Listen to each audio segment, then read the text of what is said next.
place of his youth. Thanks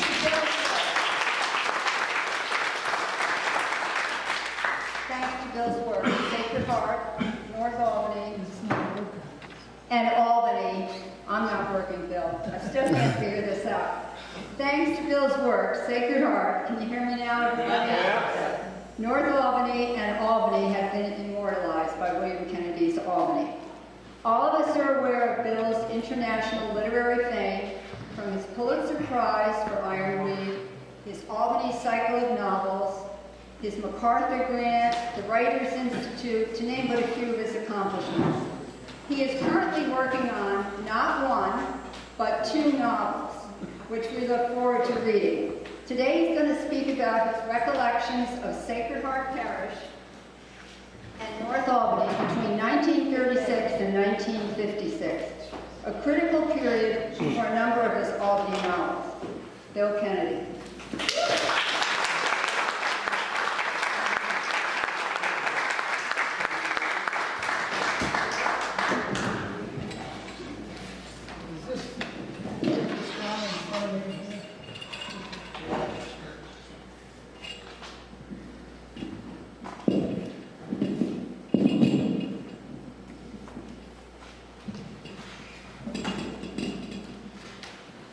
Okay, how's that? All right. Okay, well, I'm surprised to be here again. I spent so much time here as a kid, where I took religious instruction every Sunday for how many years, I don't know. It seemed like 20 or 30. But anyway, I have some remarks here, and I've got a poster that I want you to see that I'm going to talk about. So here we go.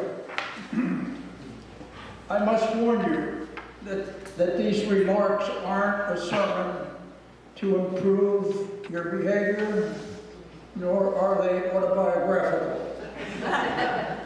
I have no credentials to tell anybody how to behave or how to vote in the next election.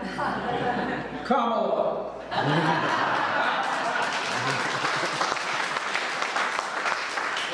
Some members of my family go to church, some don't. That's the way it's been for many years, but I believe they all identify as Catholic. And I remember what James Joyce said about the church, that if it gets to you when you're young, it's got you forever. And that's how it's been with me. I'm nothing at all like the very devout young Catholic I was when I was 8 years old. I was an altar boy. I am now a very, very great distance from that condition. But the church, even this particular Sacred Heart Church that we're in right now, is scattered through the early pages of the novel I'm writing about North Albany, Limerick, 88 years after that early devoutness. The church has been a major presence in other books I've written, in its dogma, rituals, codes of behavior, and formidable history continue to influence my values and moral decisions, the way all my schools have influenced me, and my parents, and my 2 years in the Army, and the great journalists whose work I studied, and the great writers whose literature took me by the throat and squoze me into the shape of a novelist. Having a particular religion in your brain as an intellectual foundation is also useful when you later in life confront such challenges as Vishnu and Allah and Krishna and Wakantanka and the Tao and so many others. Anyway, here I am after a lifetime away. Sacred Heart in 1957 and created a new journalistic life in Puerto Rico. That's 1956. And Miami. I was also in Miami there. I was gone 7 years until Family Matters brought me back here in 1963. And I've been back here ever since. Today I brought with me a rare thing to share with you. A poster photograph that presents a vision of Sacred Heart Church and a portrait of an entire generation of 14 or so year old North Albany Catholic boys and girls born in the mid-1920s. Is the screen on? So, is it on? It's 1936, and this, I have to look at the screen and see what I'm talking about.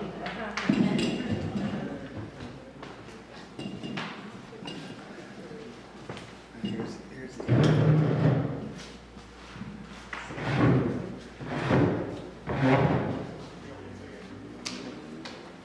Oh, good. All right. This is a terrible, faded version of the picture, but it's not a good original that I have, but it's better than this. You can look at it later. I'll put it on the table. But it's 1936, and these kids have just received the sacrament of confirmation in our church from Edmund F. Gibbons, the Bishop of Albany from 1919 to 1954, who's seated in front row center. The kids are standing on the church's 14 steps for their generational portrait. I don't know where I got this poster. Since I wrote Albany, people give me all sorts of memorabilia, but this grabbed me, and I tacked it to a door in my office, where it stayed for maybe 20 or 30 years. I knew so many of the kids in it, and the two priests, and the bishop. It's a portrait of the sacrament of confirmation in 1936, and the kids in it are about 14, but they're not all that age.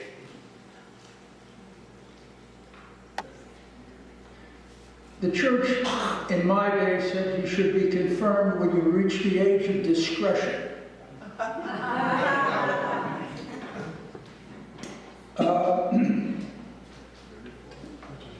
What did that mean exactly? The church was vague. I looked up their definition, and it said it's when you are capable of being morally responsible for your actions. They never mentioned puberty, but I think that's what they meant, which is when you've developed the equipment to be morally irresponsible. Also, some kids were laggardly in getting confirmed, some never bothered, and it certainly didn't have the same impact that the first sacrament we received, baptism, when we got naked and were splashed with cold water. In 1956, I left Albany and went to San Juan in Miami, and when I came back in 1963, all the priests of that era were gone. Father John O'Connor and Father Edward Daly, and my favorite priest of all time, Father John Fury. The new pastor was Father John Gaffigan from Troy, who had made major changes in Sacred Heart.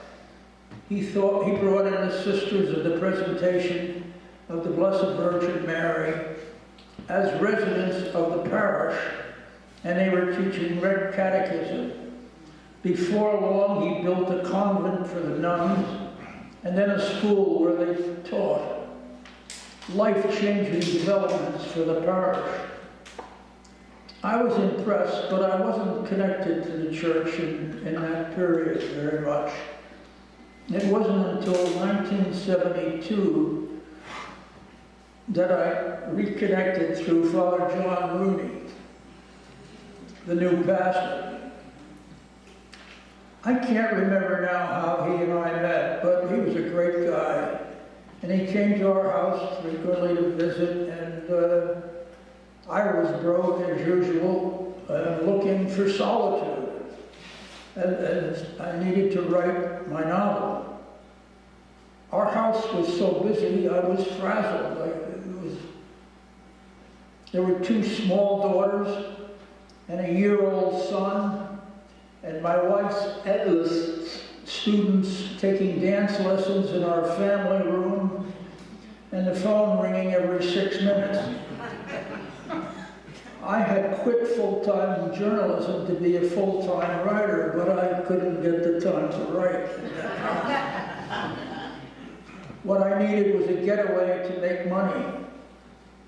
If I delivered 100 pages of my second novel, Legs, to the Dial Press, my editors there would pay me $1,000, which is not much now, but it was a small fortune, especially to me in 1971. Father Rooney suggested I go up to Camp Tequila on Lake Luzerne in the Adirondacks, which would give me solitude. It was the Catholic Diocese summer boys camp, and it was closed down. My mother went there when she was 15, when it was a girls' camp, around 1912. But Father Rooney was in charge of the camp, so I went for 2 weeks and just moved my life up there. And Dana, my wife, and kids, all the kids came for a weekend.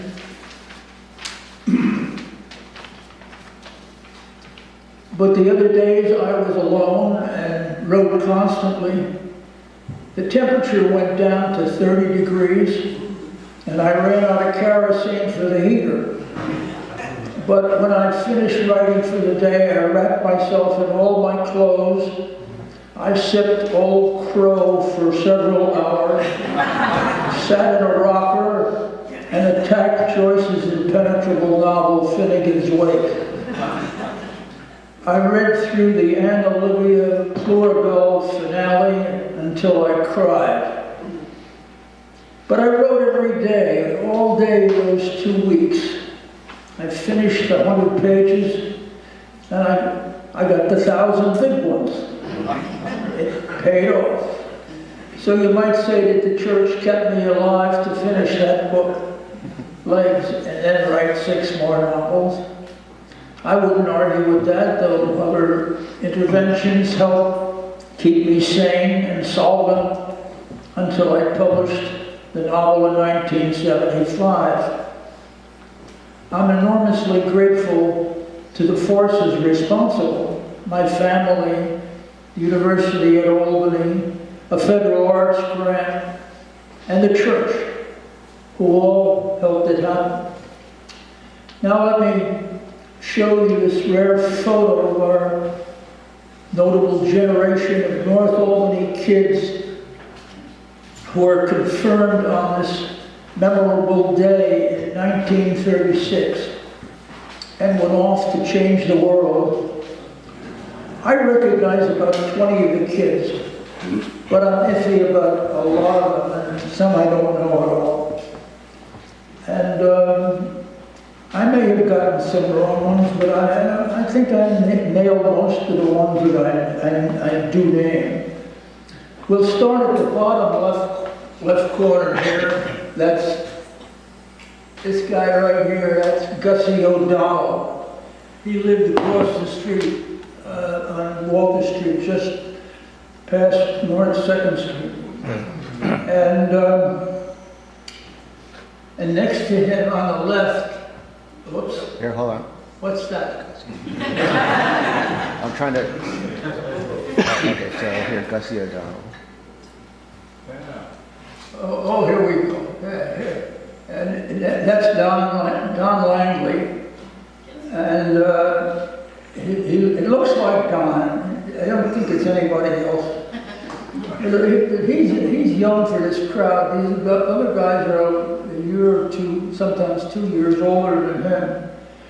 Anyway, I think it's Don. He was a star tenor in the church choir, and he was my first neighbor in North Albany when I moved up here with my family when I was about 4 years old, and 4 or 5. In 32, 33, I'm not sure when we moved in. I don't have a date on that. I should get it. But anyway, Don was a lifelong friend. And behind Don's ear, you'll see another guy here, and that's Joe Metzger. Oh, jeez. Joe Metzger. Does anybody remember Joe Metzger? Yeah. He led a swing band in the early 40s. He was older than I was, but we went through high school and college together, even so, and he played a sweet trumpet and did a marvelous emulation of Billy Butterfield's solo on Artie Shaw's famous record of Stardust. And that was when Joe's band played for our dances, which was often. Joe's left ear is touching a fellow. Wait a minute.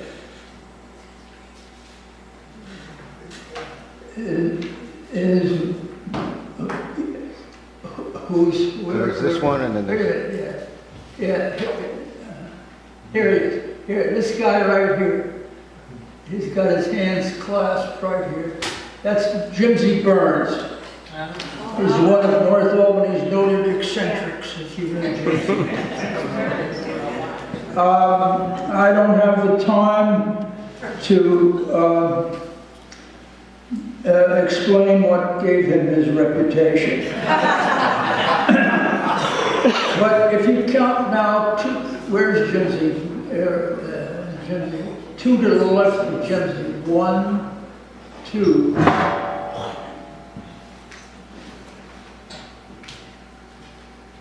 And dip down to the left. Wait a minute, what is this? Here it is. Here's Gypsy. And it's 1, 2, and then dip down to here, to George Haggerty. Oh. He also lived across the street, only down the block that way. And we played ball and swam together at Mid-City, and you know. He's one of the guys in the neighborhood that gathered for all sorts of reasons behind the school to play ball, football, baseball, tennis, golf. Anyway, that's George. And then directly to George's left. Oh, we can't see it. Got to get another one. What's the name? Dad? Who are we looking for? No,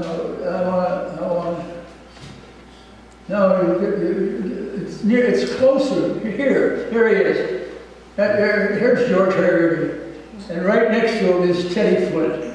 Oh, yes. Edmund Flint, Teddy. I knew from the 5th or 6th grade we were guys playing ball or whatever, but he became like a brother to me in later years. He was a cop, and he rose to be a detective lieutenant on the Albany Police Force. And our very close friendship lasted until he died. He always lived in North Albany. He went into the priesthood after high school and did a few, as did a few others in this photo. The church had a big influence on him. And there was two guys who could be in this thing here, but I'm not sure whether they're there or not. There's some up at the top whose faces are so cloudy you can't define anybody. But Jackie Barnes was one who went into the priesthood and read Rusty Robinson, and also Joe Verzone, but he's too young to be in here. Joe was. Rusty Robinson. Teddy Flint did a few years in the seminary, and then when he left to join the army, I don't remember his ears sticking out as much as they do in this photo. He was a handsome dude, and he should have been more than a cop, but I think the priesthood stunted his secular education. He had a streak of brilliance in him, and he talked like a cardiologist or a neurosurgeon combined. He had worked in medical, as a medical assistant for several years, and just absorbed it like the rays of the sun. Okay, so Teddy's left ear is I think is Butch McCabe. Anybody remember Butch? I didn't know Butch really well. When we played ball and stuff, I knew him. And he had some brothers, and they lived on the same street. I think Genesee was same street. Teddy was on, or the next one over, so maybe it was Mohawk. I don't know. Okay, now here's Bobby Burns, right behind Teddy. Bobby is Jimsy's brother. Jimsy's over here. But Bobby is he was a great childhood pal of mine. He was a redheaded guy like me. He was very witty, smart as hell. And he could have had a career as an artist. He was a cartoonist. And I remember he invented a character in a cartoon. The character's name was Pimple Puss Perry. It was a funny, good cartoon. I mean, it was what, 15, something like that, when he was drawing those things. And it was really accomplished. But he never gave himself a chance to be a painter or a cartoonist or whatever he might have been. He lived a good life. He worked for the state. And he married a beautiful girl who lived across the street, probably right next to Gussie O'Donnell, Betty Logan. And they had kids, and I've seen them for years, and I know them. And then there was, above Bob.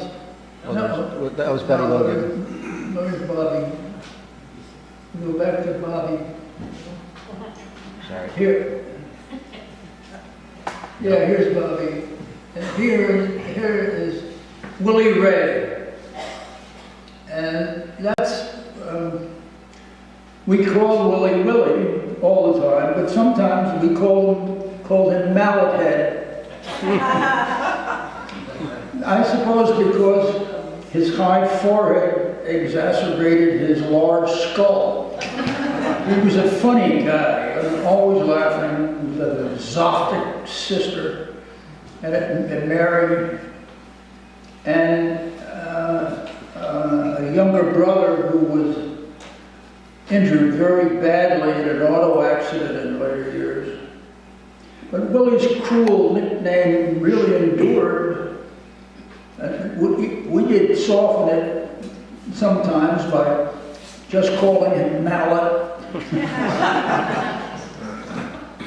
Now up a couple of rows from Willie, and we go to Jackie Dunn. I think that's her.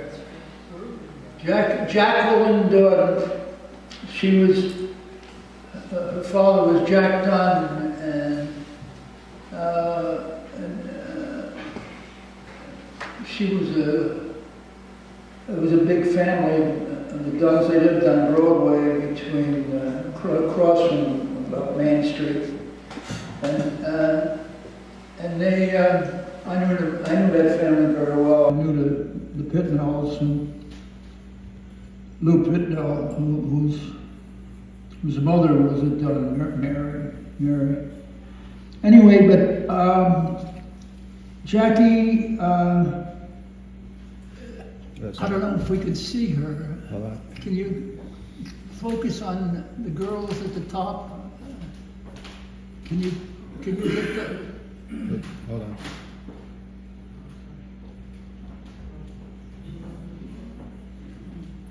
That is there. I don't think. Anyway, okay. Well, we won't get that. All right. Now. Down below Jackie, where is it? Where is she? There's two male heads right down underneath Jackie. Where is she? Where is she? It's Roy Van Amberg. I think that's Roy. That's Roy Van Amberg. He's from the notable Van Amberg, from Dutch family in North Albany, and his cousin was Bill Van Amberg, who was Albany's deputy police chief, who managed the famous night squad, which kept watch over Albany's night town throughout the 1960s. Roy and I met a couple of times in the South End Tavern in Troy with Ronnie Campion to talk about the North End. I must have been writing about it, and I wanted to talk about something with those guys, and we met a couple of times in the South End Tavern, and Ronnie was both in the North End undertaker, and he was the county coroner. Those two jobs went together. All right, now we'll go up to Roy's head. Where was Roy? Go to the top of the center of the picture. Over this way. That's Father O'Connor up there at the top. But I want the guy next to him. No. I don't know if... Wait a minute. I think you got him that last one. Well, that's... Is that him? Up in the corner? Yeah, that's right there. That's Father Daly. Yeah. Father Edward Daly, tall, thin. He was the assistant pastor under Father John O'Connor. And he was a very witty guy. I remember once when I was an altar boy, I think it was 1939, and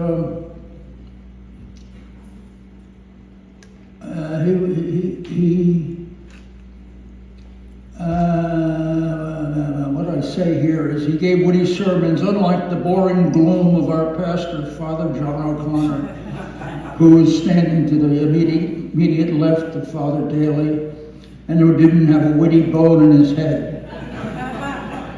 Father Daly was hyping love and marriage to us from the pulpit, and he sang us a very popular hit song from 1924 called Tea for Two. I'm sure everybody remembers Tea for Two, and You for Me, Me for You. The song had a resurgence in that year, 1939, when Art Tatum recorded it. And maybe that was when Father Daly took his lead to make a sermon about it. But what he did was he focused on some of the lyrics to prove how inane current pop music about love and marriage was. And this is what he sang to us. Day will break and you'll awake and start to bake a sugar cake for me to take to all the boys to see. So anyway, I think he got a standing ovation. Now, following a bit of a curving line.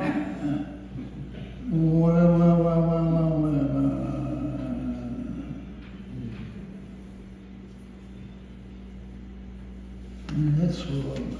That's very wrong.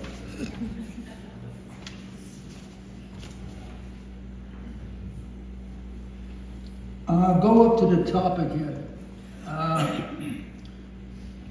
The very top row in the middle, where the one with Father O'Connor in it.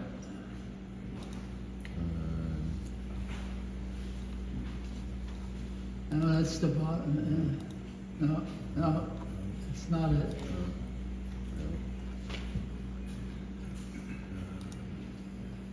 It's up there. Here it is.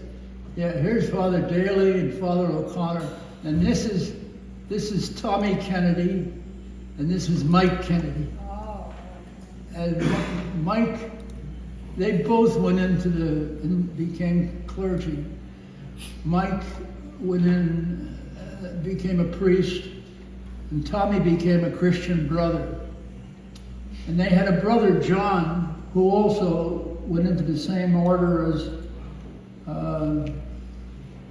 as Mike. And John became a missionary in Latin America, and Mike worked at CBA for a while and became the military guy over there. And Tommy came back and did a short stint at CBA also, which was the Christian Brothers. And my father went to Christian Brothers, and I went to the Christian Brothers. And the Kennedys, it turns out, they were really great neighbors of ours, and we spent a lot of time with them.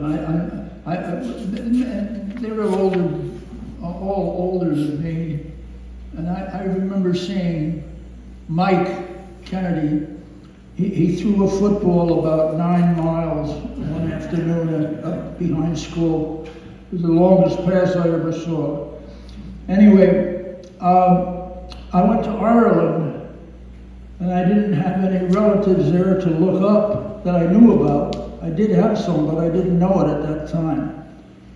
But I went, so I called John or Mike or one of them and asked for their relatives over there.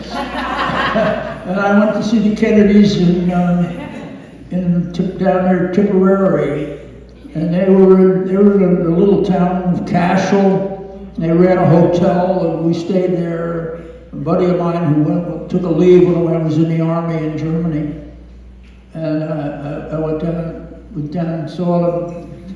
And one of the family introduced me in front of the fireplace with a bottle of Irish whiskey, which they served neat, and I had never had that before, and I'm very grateful to them for that.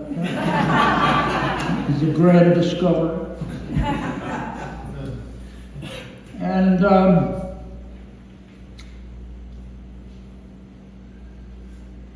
okay, now, there's one other here. Here. That's this kid has a curly hair and he parts it on the left, and it's a big mop of hair, and he's an altar boy, and he's me. I was eight years old in 1936, and there's 9 altar boys in this picture. I don't know any of the others.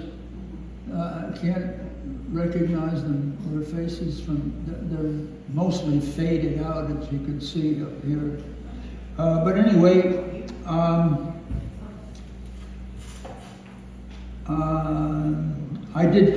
got a picture of myself with my hair parted on the left, just like that.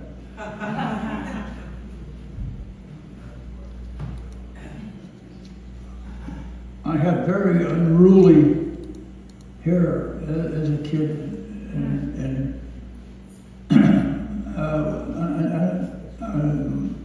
one day my father took me to a barber, and the barber cut it down to about an inch or so, an inch and a half or so, and then put Vaseline on it, so I looked like George Raft in the movies.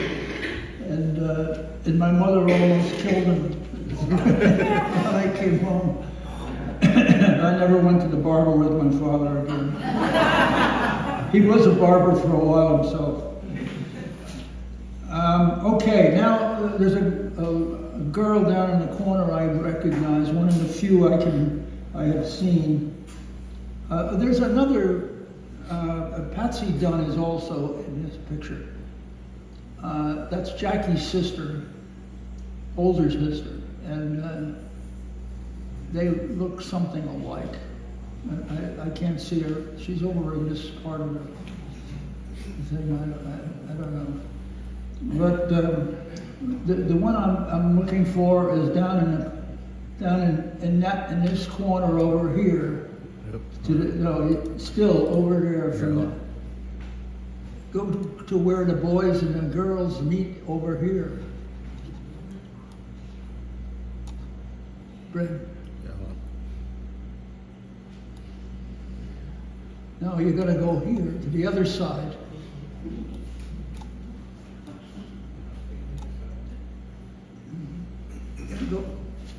You go to all the way to the right. That's it. Now go up. There, this girl here. That's Marie Gallo. Anybody remember the Gallows? She had a brother Joe. They lived on Pearl Street, North Pearl, a block from me, just past Long Avenue on the right-hand side before you get to Bonheim. They had a house there, one of Reddy's houses that they built in the 30s. And this guy I thought was Butch McCabe the first time I saw him, and I seem to know him.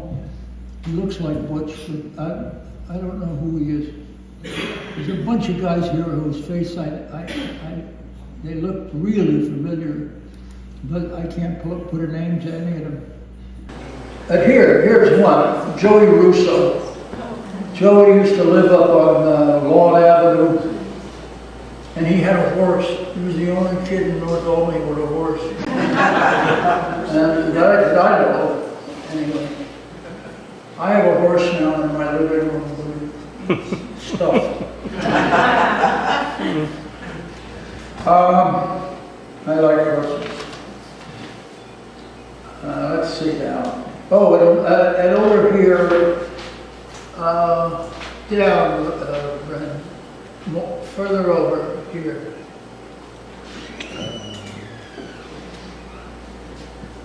There, right there. That's Lou Pitnell. And he and I were really great pals. He and Teddy were buddies, and they both went into the seminary together. Same seminary, I don't know which one it was. I think it was the one that the Kennedys went to. And I can't remember the order. But Lou was, his father was a barber, the busiest barber shop in North Albany, and one of the 3, I think.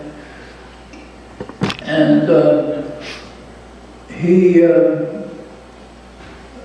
Lou, all during the war, he put pictures of the, the guys in service in his window. It was on Broadway, right next to Whalen's Grill, Dash Whalen, and across from it, just straight across the street from the car bars. The trolleys and buses. My brother owns that picture. What? My brother owns that picture. He has that big frame with all the pictures in it. With all, Yeah, Tom Duclos. I'd love to see that. I haven't seen it. I used to look at it often. And I went to Lou's house a lot, and I used to date his sister. Anyway, let's just say that. Lou and I were,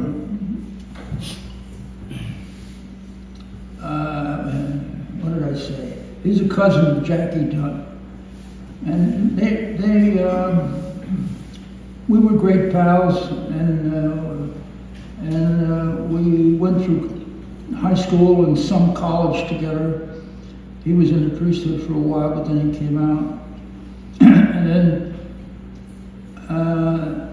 then Lou got a master's degree and went on to become an English teacher. A great guy. Now, there's no picture here of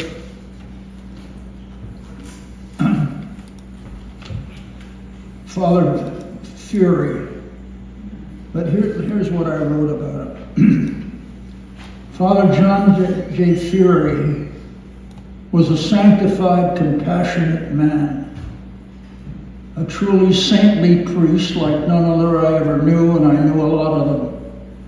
He was revered as a saint by everybody who ever mentioned his name. He spent his days comforting the ailing, helping the troubled, consoling the dying. He created basketball, football, and baseball leagues for the small kids. And he also created a kind of a league for the smaller kids who couldn't qualify for the real kid leagues. And everybody went to confession to him because, I wrote this about him some years ago. You'd been sinning like a maniac. Robbing blind people, kicking cripples, eating hamburgers on Friday, going to movies listed as objectionable in part by the Evangelist, the Albany Diocesan newspaper, which published a no-no list weekly. And you've been coveting half a dozen of your neighbors' wives and daughters, and you tell all this to Father Fury, and he says, "Ah, well, now be a good boy, and for your penance say 3 Hail Marys and a good act of contrition." Contrarily, if you went to Father O'Connor and told him that, he'd bark at you and say, "Cut that stuff out and buy a 20-pound cross and carry it up and down in front of the church 2 hours a day for 10 days. He probably wasn't quite that severe about it, but he wasn't like Father Fury at all. Which reminds me of a priest in the Lithuanian church on Livingston Avenue in Arbor Hill, whom the women in my family used to go to confession because he didn't understand English. All right, that's about it for the picture. If anybody wants to talk about anything that I've done or might do. I see Joe Duclos up there. What's that? Joe Duclos up on the top right. What's it? Duclos. Joe. Which one is Joe? Up top on the right, just 3 over from the girls. No, who right. is this? Does anybody know this? I thought that I named this guy Joe Duclos. He's up here on the other side.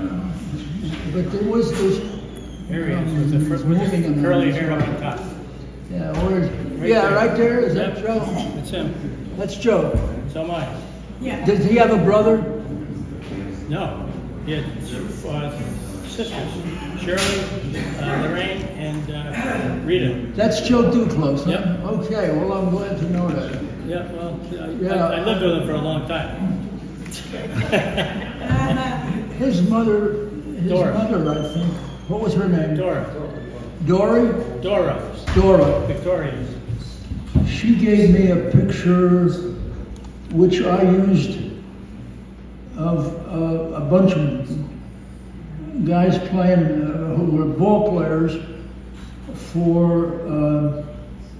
they played in Chadwick Park in the old days, and they're all in the bleachers, and one guy is throwing a ball and it's in the air, and it's also in his glove, and so it was a double image of the ball. And I use the whole picture. It's in Ironweed, my novel, and but all those guys were part of a big part of.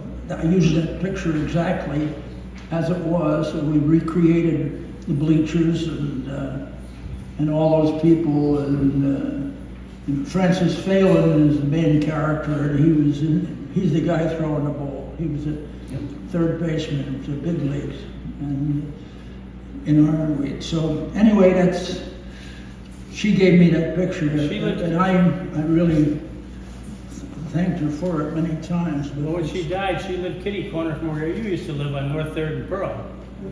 I can't hear you. On North 3rd and Pearl, where you used to live, Yeah, she lived kitty corner in the other apartment building. 611. Yeah, 612, I think. Or 611. Yeah. Yeah. I lived at 620 over Yeah, there well, she was kitty corner.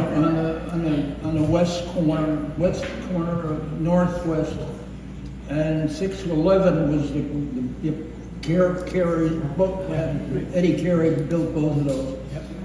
I lived in nothing but Eddie Carey's house. I just kept moving from one of his houses to another of it. I lived in 3 houses in the same block. I lived at 607 for years and years. And then, anyway. But anyway, yes, Do you remember Joyce Carey? I can't, somebody's got to, Joyce. I need Joyce a Carey. helper because I can't hear. One of my ears suck. And I have no hearing aid. They've kept my hearing aid on me for 3 weeks. I'm lost without it. That's why I was late. I left my charger home. I wouldn't be able to hear anything if I hadn't been going back for it. So You I have charged to it on the recall way in Joyce so I Carey. could. What's Joyce that? Carey. She wants to know if you remember Joyce Carey. Joyce Carey. Sure, I remember Joyce and her sister Sheila. And they're Bill Carey's daughters. That's my mom. Joyce That's is my mom, yeah? Joyce is your mother. She Oh. used to talk about you all the time, how you played together. Now, you and she lived in the same house, right? She lived- Well, when I left 607, which was right next to the big apartment house, 611, on the east side of the street. 607 is the first house after the apartment, and Eddie Carey was going to sell it, and or he wanted it, and I think he wanted it for his son or something, but Bill Carey, and they offered it to us, and my father refused to buy the house. It was a great bargain. I mean, it was a really cheap. I don't know what it was called. I don't know what it cost. It was like nickels and dimes by comparison to what it is today. But my father didn't believe in owning houses. I don't know. There was something Irish. I don't know if his father instilled that in him, but his father was, child of the famine years, and he was born when the famine had really ravaged Doyle, and I think he felt it. But anyway, we moved out, and Bill Carey moved in, and the Joyce and Sheila, and I used to, Andy Viglucci used to date Sheila, I think, my buddy, and so I used to double date with her, and we got to know each other pretty well. I knew all the Careys very well, yeah. Eddie and Eddie.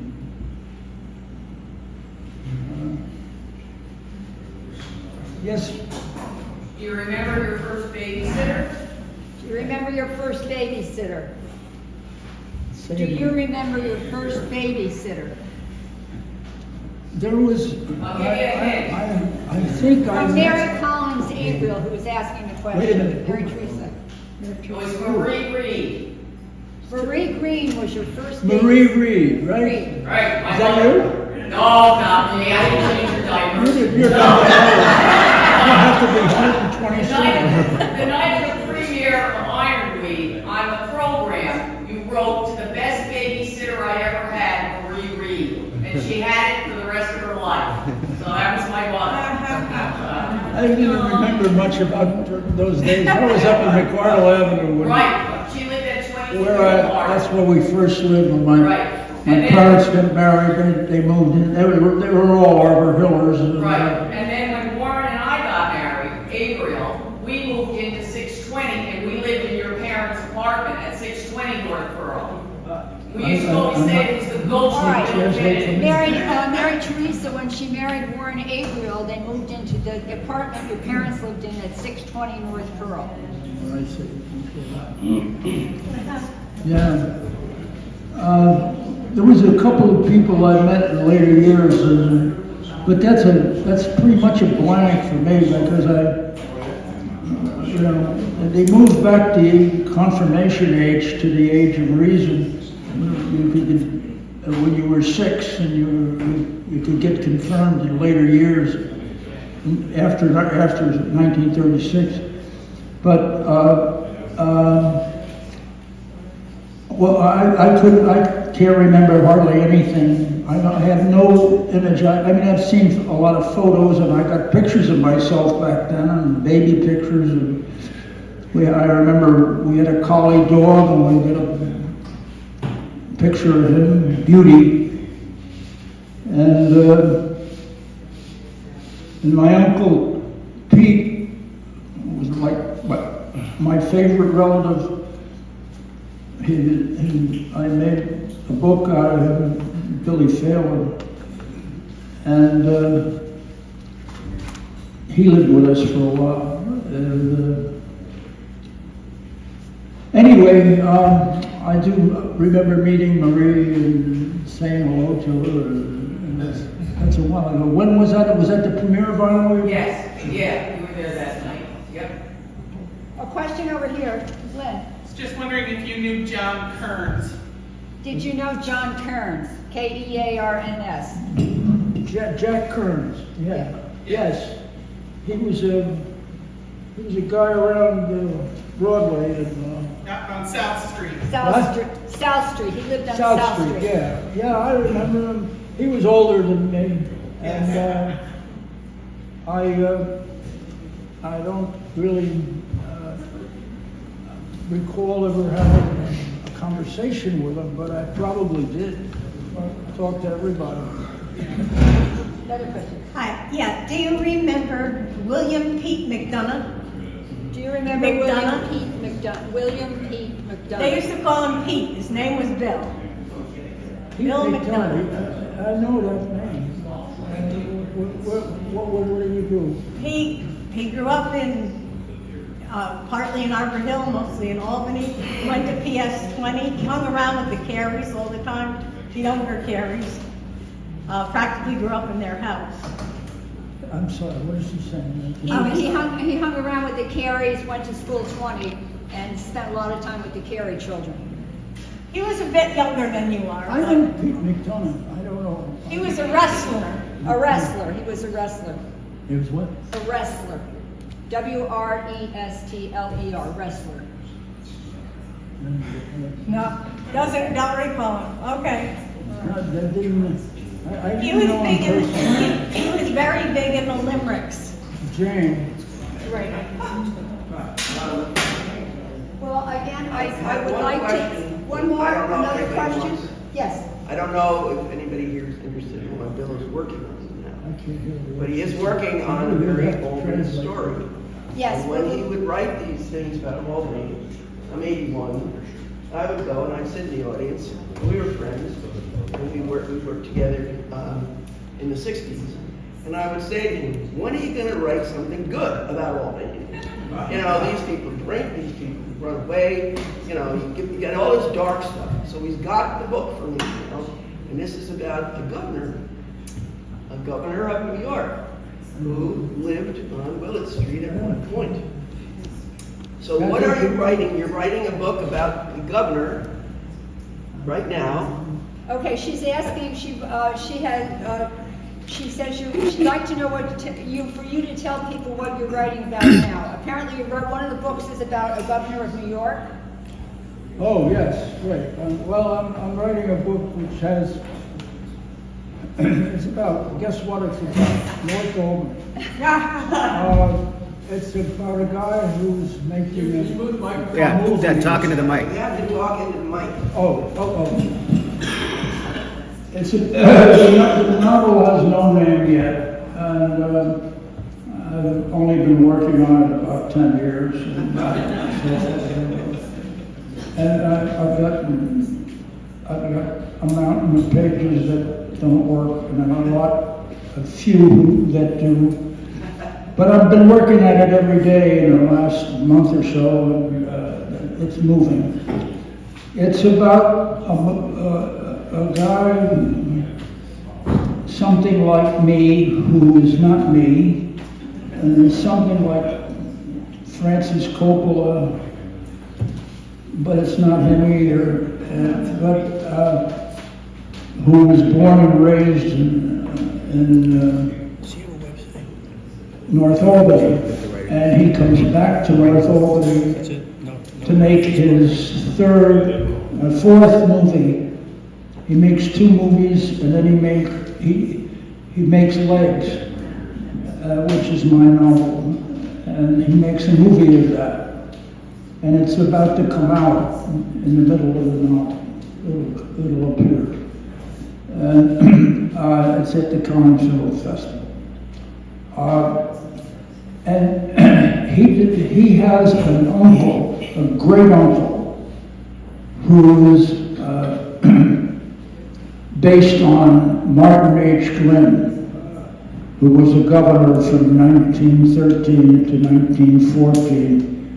And when Bill Sulzer was impeached from the governorship and ousted by Tammany's people in the legislature, Glynn became the governor. He then ran for the governorship in 1914, I guess, and he did not conform to what Tammany wanted, and they saw to it that he did not win. But he was a very good governor, and he was a marvelous guy, and a great newspaper man. He owned the Times-Union. He went to Fordham, and they loved him at Fordham. And he was in Valatia, I think, where he lived, and his father ran a saloon, and they were from Ireland, his father, and he was born in this country.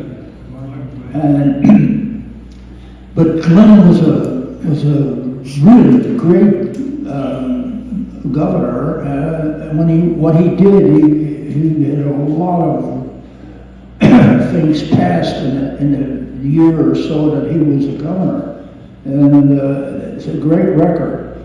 And he was also on the right side of everything. I mean, He was a Democrat, but he was also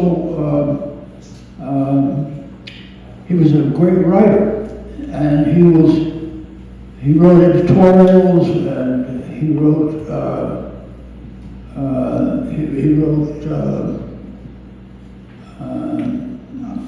I don't know. I've got him writing a novel in this novel that I'm writing. He was capable of writing a novel, and he wrote poetry. He could do a lot of things, but he mostly did just nonfiction journalism, and he was funny as hell. I mean, he was a great writer, really, very amusing and very insightful and powerful. And when he took you on, he took you on. And there was a congressman who attacked the Irish as do-nothings in the American Revolution. And Glenn went into the library and researched what the Irish did, and he produced about 20 articles in a row on the great heroes that the Irish were in so many ways in the Revolution. And that's a stunning, that's been published. It's a collection of those articles, and he published them in the Times Union, and they're marvelous. And he mocks every day. He starts with the mockery, the same mockery about the stupid guy who knows nothing about the Irish and is slamming them in Congress. And they're hilarious in a lot of ways. But they tell you so much about the Irish and so on. He was in with Dan O'Connell in the early days. He was a friend of Packy McCabe, who was a Democratic leader of Albany before Dan, and before the O'Connell brothers and the Cornings got together. And he killed himself, and he shot himself, and they kept it secret for years. And he was in constant, severe pain in his back, and he just couldn't take it any longer. He went to Boston and got a treatment, and it helped him. And then on the way back, the treatment stopped working, and the pain came back just the same as it always was, and he gave up. And when he got home, he shot himself. So, but he's a wonderful guy. He was an emissary. Glenn he's called the forgotten governor, but he was an emissary. The Irish in this country knew how good he was. He served in Congress, and they went to the Pope and told the Pope about how good a diplomat he was, and the Pope called him to go over and talk, and he did. He went over, and the Pope wanted to set up a meeting between him and Lloyd George, the Prime Minister of Britain, to try and solve the Irish question and the revolutionaries, De Valera and Connolly and all the other guys who, the Easter Uprising, that gang, and they were all fighting all the time, and nothing was ever settled. But he got Lloyd George's ear and convinced him that the American people, the Irish American people, of which there were very, very many in those days, in the 20s, were going to be against Britain forever, and seriously, and not that they ever had any love lost at any time, but there was it was a notable meeting with Lloyd George, because then George went and talked with De Valera and others, and then what came out of that was the Irish Free State. So Glynn was really the intermediary who moved that to its successful climax. And it's little known, but he did it, and he was a marvelous guy. William Jennings Bryan, you know, the great orator and bombastic character, he said Martin Glynn is the best speaker in the United States. The best, he is the greatest orator that we have. And he was a great orator himself, Bryan. And he made a famous speech when he nominated Woodrow Wilson in 1918, I think. And he said he kept us out of war, and that was a famous line. Anyway, that's what I'm writing about. And there's the guy who's making a movie about, has this uncle who is very generous with money to the guy who's making the movie, and he gives him a bunch of stuff. You have to read the book to find out. Thank you, Bill.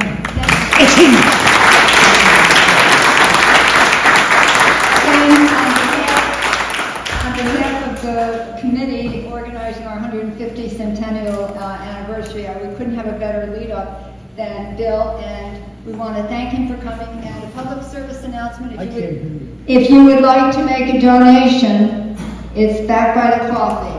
And since you couldn't hear me, Bill is the best lead-up to our celebration on Saturday that we could possibly ask for. So thank you again, Bill. We're really honored, and I'm so glad that this is being recorded. Thank you, everybody.